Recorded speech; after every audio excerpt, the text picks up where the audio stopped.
行问讯礼，问讯。上人早。今天呢，我们人文之夜的分享主题叫做“我们一家在慈济”，慈济已经成为他们代代相传的传家宝。在87年的时候转换工作到慈济，因为工作接触的关系，所以看的比较多，接触的多。我会慢慢发现在慈济的各个角落，有很多人在默默的付出，无所求的，甚至被这种精神所感动。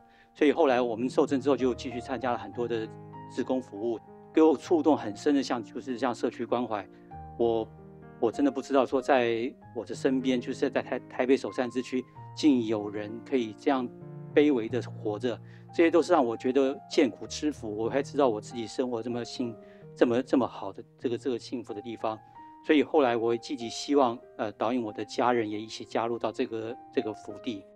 听到了我们的同仁在分享，不管是他个人或是全家人，不管是什么样的因缘大家都是用那一份真以诚的心进来，而且呢，一进到慈济，总是呢一心一意现在这个时代呢，的确是科技时代了，而且呢，资讯都很重要。的确啦，天天都在关心国际事。虽然我不认识这一些国家，但是呢，我都要知道这一些国家的人平安吗？这一些国家呢，有贫穷苦难吗？都是啦，我天天都在看也很感恩执行长、副执行长们，他们呢，对于国际的见闻也是同样是很开阔。我就会说，我看到这样的事情是否多关心一下？慈济人平安吗？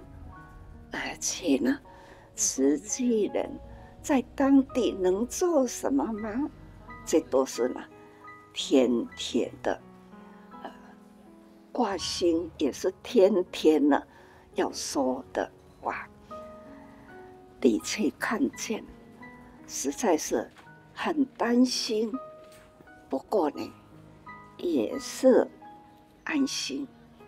安心的呢，有了好的媒体啦，善的传播啦，应该它是可以呢，安天下人心，这是很重要时常都会听到说我过去的人生是这样的黑，现在呢，7年来我改变了，真正的白已经呢安心过日子，而且呢欢喜做善事，这都是转变人心、净化人心也有其的效用所以总是很感恩，也是很欢喜。那当然我天天都在说，有这样的净化人心的力量，就是来自于科技的发达。所以说来呢，相辅相成现在的人间虽然很令人担心，不过呢，也是呢，也可以造福人间的机会啦。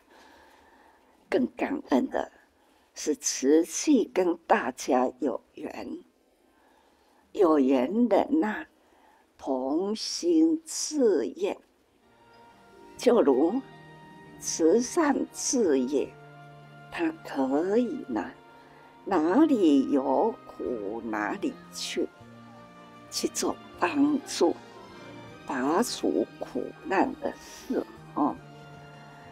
那医疗也是守护健康，守护的爱。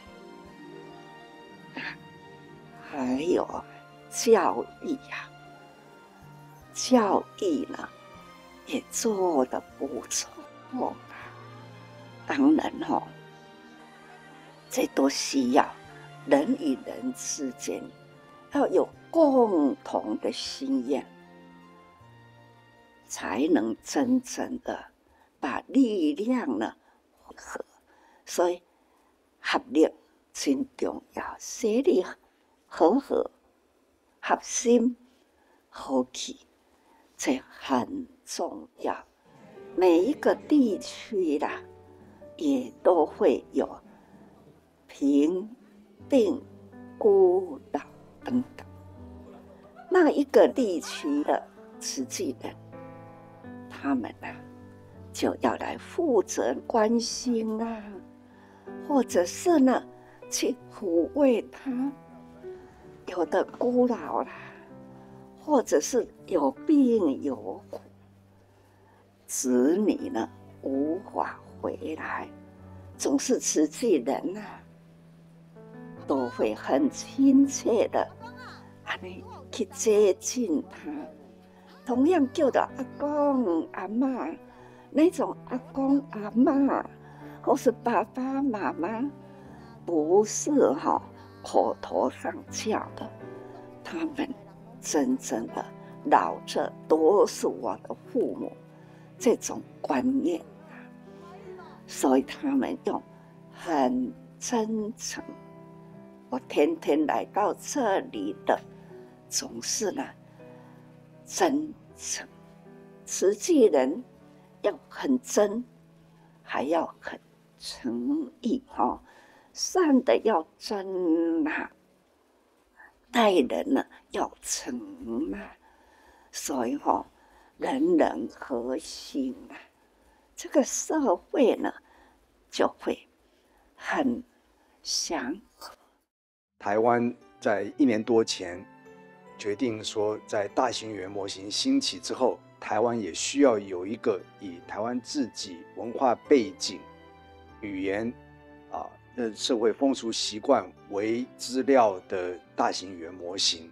所以在几个月前，这个正好的慈济大学跟我们联络，说希望在人工智慧方面能够一起合作。我就召集这几位同仁一起讨论怎么样合作。他们一下就想到大爱台，因为大爱台有很多的文本，它基本上都是一个台湾的正向的一个资料，那对于这个我们训练大型语言模型来讲是非常重要也非常珍贵的一笔资料。1年多以前，因为我们训练的资料有一些并不是很好很良善的资料，所以就想到说，如果用大爱台的这些多媒体资料的话，来作为训练资料集的基础的话，那良善就会融进来。因为整个人工智慧这种大型语言模型，它除了要这个模型的设计优化以外，其实最重要的就是资料集的来源。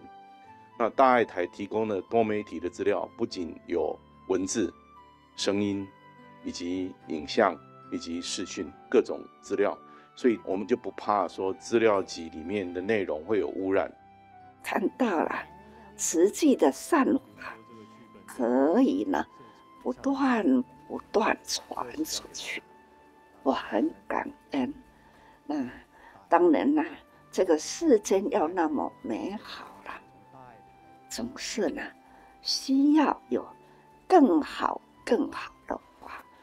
现在的科技发达，这样话把它善用都是好的话，更多会更方便。这都是科技发达的功劳。真的是感恩啊！感恩现在的人间呢，科技发达，真的是很丰富哈。好话，好的话，可以发挥了，净化人心。